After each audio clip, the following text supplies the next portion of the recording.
মহাব্বত করবে ততক্ষণ পর্যন্ত তোমরা ঈমানদার নয়।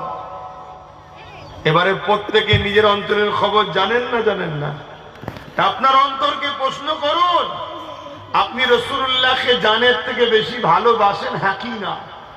যদি বাসেন আপনি ঈমানদার, আর ঈমানদার জান্নাতে যাবেই ইনশাআল্লাহ। জোরে বলুন সুবহানাল্লাহ।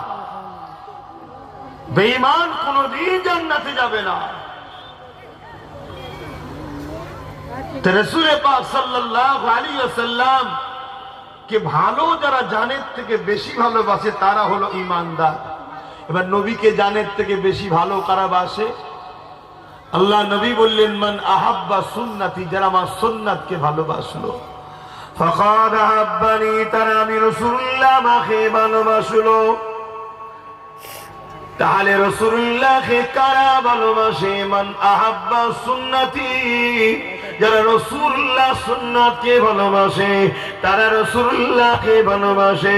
যারা রাসূলুল্লাহকে ভালোবাসে কানা মাই ফিল জান্নাত, তারা রাসূলুল্লাহর সঙ্গে আল্লাহর জান্নাতে যাবে। তাহলে নবীর সুন্নতকে যে ভালোবাসলো সে রাসূলকে ভালোবাসলো, যে রাসূলকে ভালোবাসলো সে রাসূলের সঙ্গে জান্নাতে যাবে। বলো না গো, রাসূলুল্লাহর সঙ্গে জান্নাতে যাবার শখ আছে না? তাহলে শর্ত কি? নবীর সুন্নাতকে ভালোবাসতে হবে। নবীর সুন্নাত কি?